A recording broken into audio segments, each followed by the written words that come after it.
What's going on, everybody? Welcome to another episode. Save the date. I'm one of your hosts, Heath. Good evening, everyone. This is Jamie Owens. That's right, guys. Back again, as we said Tag before. team back again. Check it to wreck it. So let's be. No. What did those dudes did a recent commercial? Didn't they do that? Oh, They did like an ice cream commercial. It was kind of dope. Like a couple of years ago, they brought them out to do. Whoop, there it is. Ice cream. Talking about first date magic. Mm. First date magic, and really the title is, first date magic: how to make a great impression. Obviously, on a first date, maybe should have first impression. But anyway, you can make an impression. Yeah. Maybe make a bad first impression, and then every impression after that is to the sky. To the sky. It's only up from here, dog. Only up from here. I showed up late. I came with a stain on my tie. Didn't really have this all the way planned out. Your name is Sheila, but I called you Renee. But guess what? It's up from here. Yeah. Hopefully you stay around long enough for me to.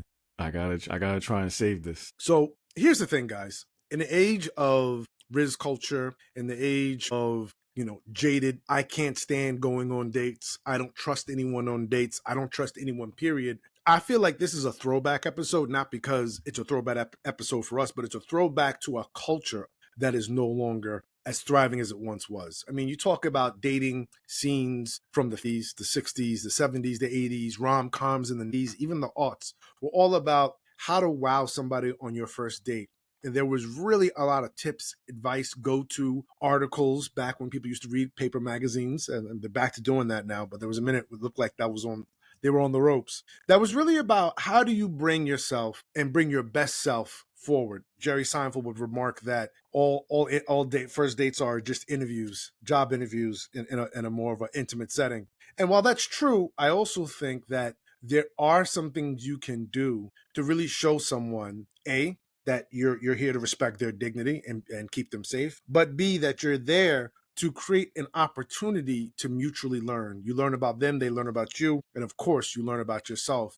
So a lot of my first date advice, tips, or tricks will be centered on that. Jay, what about you? What do you got for the people today before we get into our pros and cons of first date magic? Well, I'm coming in with a hot take, and I really feel like don't make an impression on a first date. I feel like that should be something that you wait to do until you know if you want to hang out with this person more on a romantic note. But I feel like too many people waste time trying to make an impression on a first date, and it gets very awkward because most of us aren't as good as we purport to be on a first date. We live in a culture where everything is like, put your best foot forward, your representative, all of that type of stuff. You only tell the people about the good things you got going on or the positive things that you do in your life. Nobody's completely real about how messy their life is on a first date. And to me, that's really a really good first impression. Come and be yourself 100%.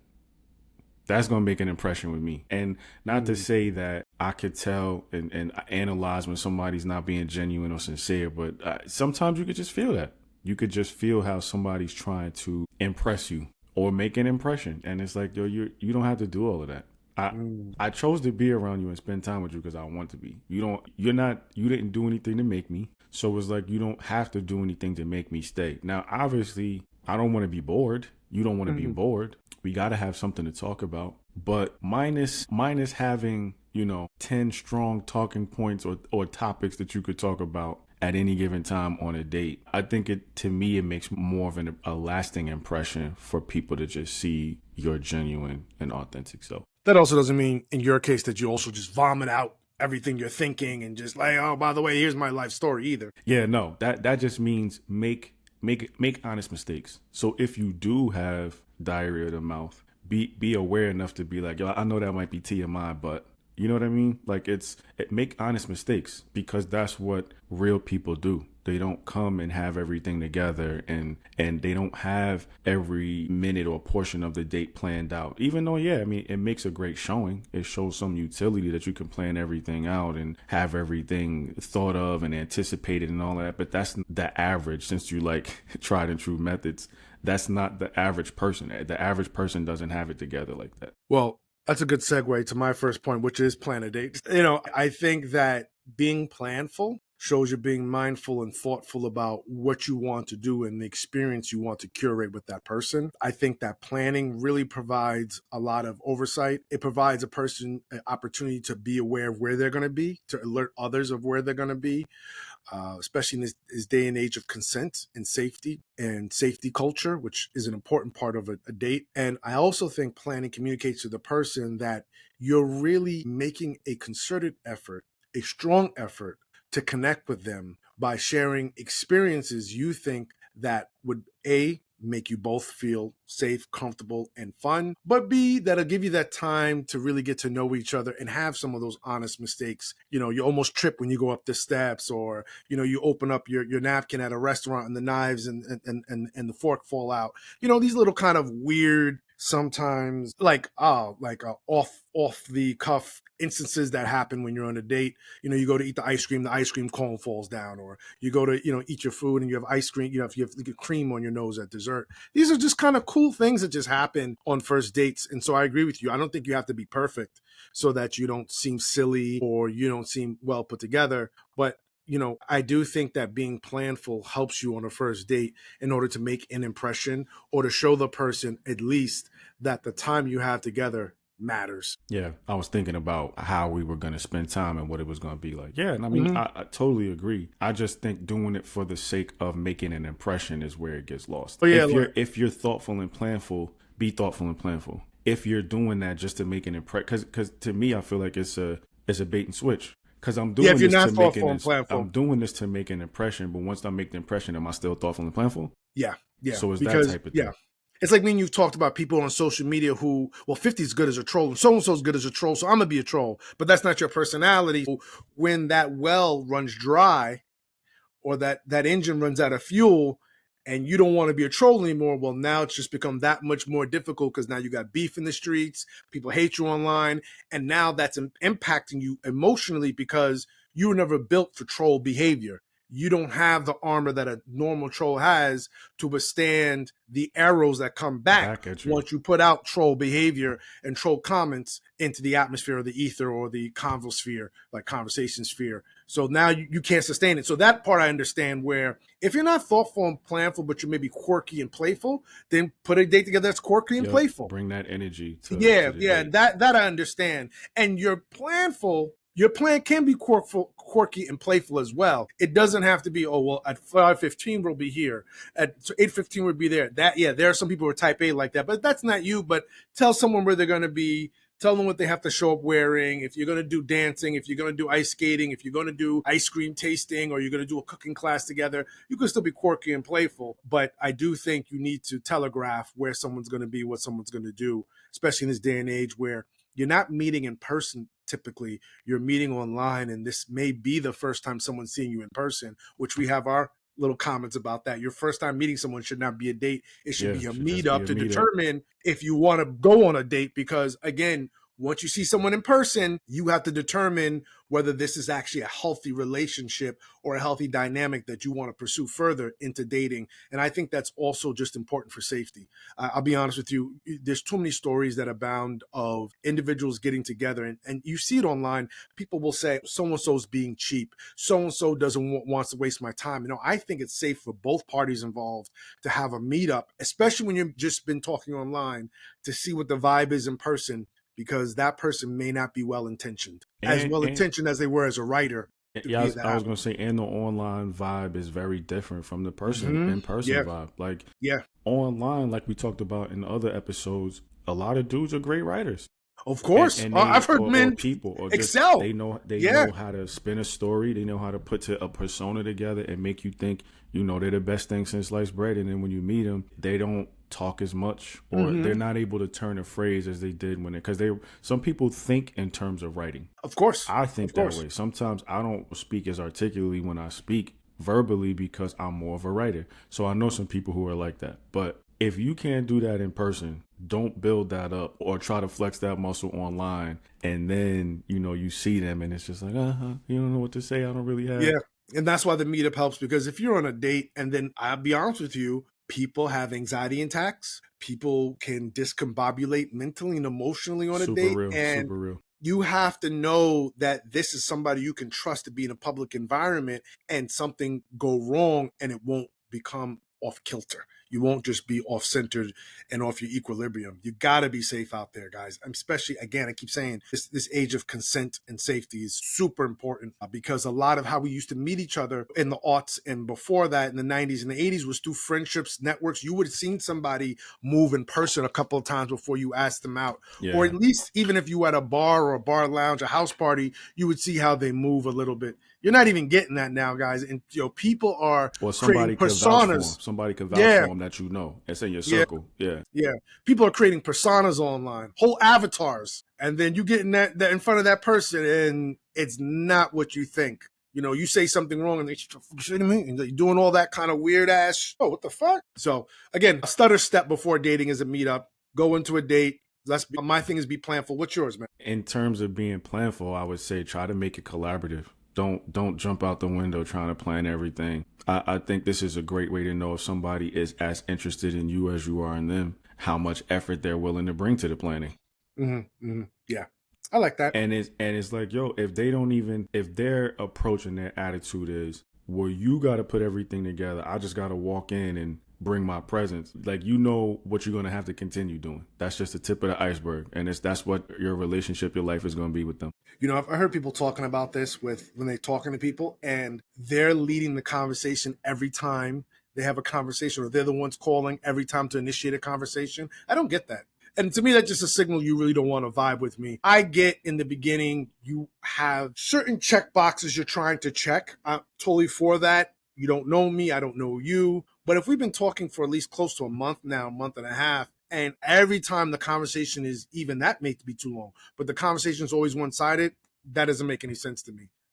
This hard to get, let me be a Romeo or let me be a damsel in distress approach to me just doesn't really make sense. And so the collaborative thing helps to show that, hey, we're in this together. I don't mind taking point and planning, but I definitely, if I'm getting to know you and I don't know you're allergic to watermelon and we're going to some fruit festival or we're doing something that involves fruit as a high-end dessert somewhere. This is really interesting because we're talking about it, and we're talking about this very initial stage of dating and getting to know somebody. But we're talking about it like it's supposed to lead to or what happens when something long-term forms. Like this idea that a man should take point and plan the date. Well, why?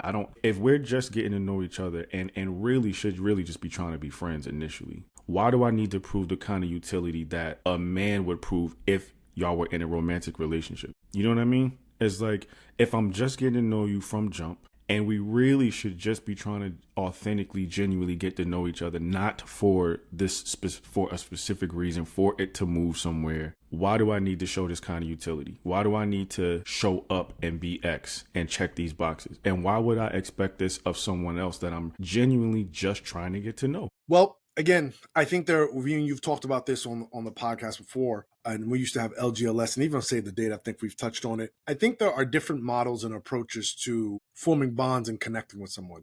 That's one way. This is more the way I'm speaking from is more of the way that I think things should go, or more of the established way that other cohorts of people think it should.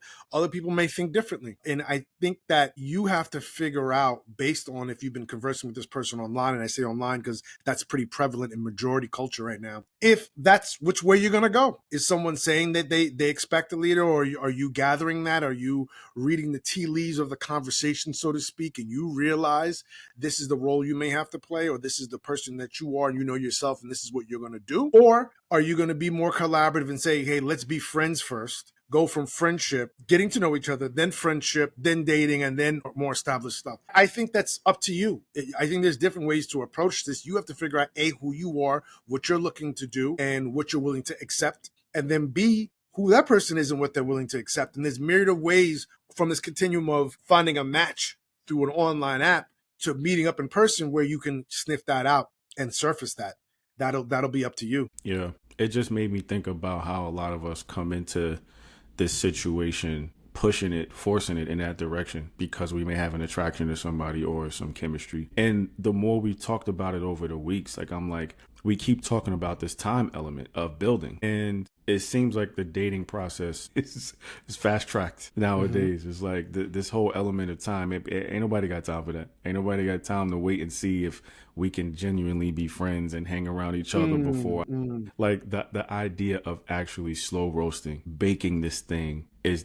I mean, we in the McDonald's, we in the microwave era, so everything is. I want it now. Yeah. I also wonder how much of that is people figuring out that they're in the microwave era and they want it now versus the prevailing forces that are just squeezing people.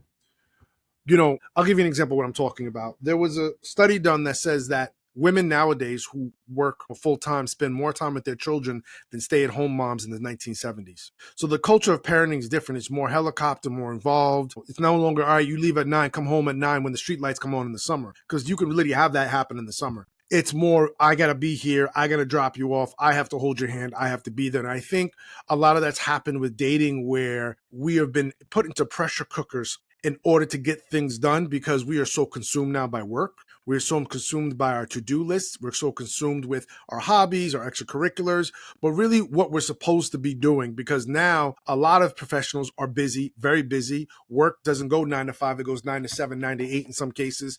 And people now are sandwiched between work and sleep, and they're trying to squeeze some kind of connection in between those two rocks, those two pillars. And so they don't necessarily slow roast anything because they don't have the time or the energy or the bandwidth to slow roast like you could 30 or 40 years ago, when life was a little bit more slower. I mean, it's almost a outgrowth or byproduct of the technological age.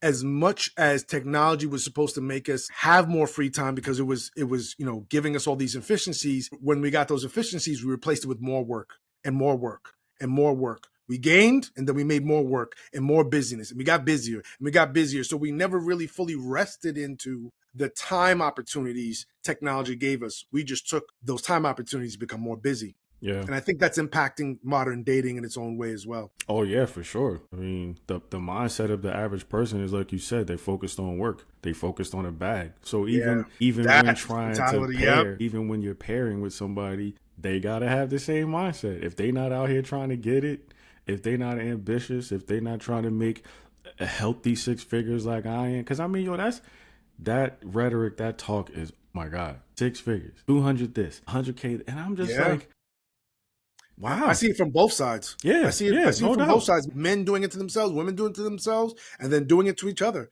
I need to have this. This needs to be manifesting now. No one's saying, let me do something for 30 years and see where I'm at. And I see couples still doing that. But again, as I've said to you, couples who are probably doing that have a community that's supporting that, whether it's supporting them with money, because that's let's keep it real, supporting them with help. You have kids, grandma and grandpa coming over, and they're helping. So they're getting support in order to sustain that, because you need that kind of cultivation, watering, and fertilizer in order for your relationship to truly blossom, for you to really experience the joy of your bloom. And some people don't have that. And so they're more stressed, and they're more, I got to get it, because if I don't have it, then who's making rent? Who's making the mortgage at the end of the month? And so then they put that pressure on themselves, number one, which is tragic to see, but it's true. And I get it for some reasons, because some people are struggling for real. And then 2, they put it on their respective partner. I can't have nobody with no credit score that's this. And I'm not saying checking their credit score is not a bad thing, but I remember you had introduced me to somebody years ago who said, for example, a woman I want to marry, she needs to have confidence. You think my grandfather in 1930-something was thinking about my grandmother's confidence? Yeah, he just wasn't talking about it. He just wasn't. I don't have the research. I don't have the research on that, but who needs research, bro? You're a man. You like confidence. Everybody does. We're human. Not in the manner in which I'm hearing some of that, the context of confidence, because women are out of the home now, right? My grandmother was in the home. She was the domestic, and she worked primarily in the home, and someone out of the home as was a domestic. It wasn't necessarily about the type of confidence I'm seeing now. The context this person was communicating to me is more so, I need to know if you see me talking to another woman, you're not going to get upset. If we're out and about and we're whining and dining and we're moving here and moving there, I just think it's a different context of confidence. And the point I am making is, I think that now people did care about how you managed money. Now we have the metric called a credit score. That wasn't around in the 1930s. That's an invention that came up in the late 1980s, credit scores. So, there are ways in which people are just managing through metrics that were not as prevalent and I don't think as metricized as they might have been many, many years ago. They might have been anecdotes in ways that people were calibrating, but now you got KPIs you could Yeah. literally manage against. How many bodies you got? Mm-hmm. Okay, I know statistically, once you go over 7, male or female, that's downhill. So 9, sorry, I'm out. You got a 6 in your credit score? I'm out. Okay, how many degrees? 1, I'm out. Yeah. You know what I mean? Like Less than everything. 100K, I'm out. Yeah, so I'm Yeah. saying it's more it's Analytics. very much KPI culture Yeah. when it comes to dating. That wasn't, and again, I'm not saying those things weren't being managed before, but they're being managed more closely and analytically than they were before. Yeah, very stringently. For sure. Yeah. I mean, it's a lot more boxes that need to get checked nowadays. Yeah, no. Yeah. I mean, they're making sure that, you know, that's not there. And that goes back to the whole pressure argument we were just having. I think a lot of people feel pressure, either personal or interpersonal, to be something so that they are qualified to date, which is, again, one of the biggest setbacks. Because, like I said, my therapist has said, what is the primary directive of mammals, right? To procreate. And how do mammals get ahead? Through the loving caring of another. Dolphins, right? Different, you know, species, we evolve through a mom, right? A mom is watching over us, or communities watching over us, or a father is watching over us. And I think we are born to connect. And yeah, you're saying in order to connect, it's going to be an entrance fee. Can you pay the $100,000 to connect? Can you pay the $200,000 to connect? That to me is just anti-human. But we're caught up in it. All of us are. For it's sure. just what the culture is. And I think we have been, but to your point, it's just we didn't give people license to their checkbox as much as we did in the past. And we didn't tell them that, like, yo, you can have 30 things on your list or as many things as you want to check and validate that. But to your point about confidence, I think that should be mentioned in terms of making a lasting impression on a first date or meetup or whatever we're calling it. And confidence is obviously going to be on a spectrum. Not everybody has the kind of confidence of, like, I look like a model, so I'm going to walk in and be swagged out and this, that, and the third. Like, that's not the type of confidence everybody has. But this is the reason why I'm talking about authenticity, because to me, that's the greatest confidence flex that everybody has. Like, nobody was born to be you. You could walk in a room right now and literally dominate being yourself because you're the best Heath that's in the room. I'm the best Jay that's going to be in the room. So it's like, when you bring your confidence like that, to me, I feel like it makes a lasting impression. I've had people tell me to this day, like, I remember when I met you, you were just, you didn't, not necessarily that you didn't care about what people thought about you, but you moved like you were secure in yourself, or you knew what you were about. You were confident in what you were about, even if it were things that might have ruffled feathers. And it's, again, reason why I'm saying you can make mistakes. You could put your foot in your mouth. It's an honest mistake, but have the self-awareness to be like, hey, that didn't sound right, did it? That came out wrong. I probably shouldn't be talking about, you know, gay women this way or black men this way. You know what I mean? Whatever it is, you could put your foot in your mouth, but it's an honest mistake that somebody, I feel like, should be reasonable enough to accept and not to demonize you for, because it's just you being your authentic self. Yeah, I think authenticity is super important. That's a great point. I think that the second thing, because we're running up against time here, is gonna be have fun. Goes back to the point that we're all busy professionals. We're all sandwiched between sleep and work, and they're brutal masters for some of us. Some of us don't, right? Some of us don't get enough sleep. Masters. Yeah, and if someone's going to spend time with you, invest the time to have fun. Now, that doesn't mean fun activities either. You don't have to be like, okay, well, yo, tonight we're ice skating, and after that we're going to go kayaking. No, like, just relax, listen, and find ways just to be enjoyable as you want to be enjoyed. I honestly believe that will leave a good impression. Like you said, whether that date matures into other dates in a relationship, or that date just matures into a friendship, or it just matures into a casual, hey, how are you doing? You know, we dated for a little bit and then we fell off. You're going to leave a good impression that someone's going to say, yo, that was a fun date.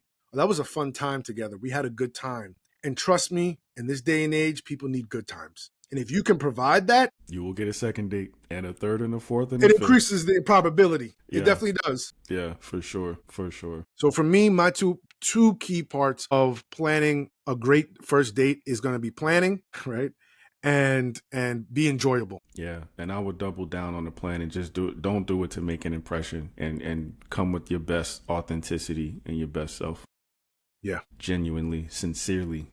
Yeah, don't try to put on wares. Just be you. Yeah, and I know that's tough Recognizing that because be you, there's going to be some roll off yeah, because you're not for everybody, just like everybody's not for you. So just because you got to know doesn't mean that you should stop being yourself and start being someone else, some great pretender. yeah, I was literally just about to say that. Like some people are gonna be afraid of that because they don't like what they see in the mirror. And I don't mean physically. I just mean they don't like their personality. Nobody's ever told them that they're cool, that they're fun to be around. Some people just don't have that kind of confidence. But I have expressed insecurities like that before and have been made to feel even more desired for expressing those kind of insecurities. And it's the reason why I'm saying authenticity carries a lot of weight, because the response I got from people listening to me talk about how I'm insecure made me less insecure.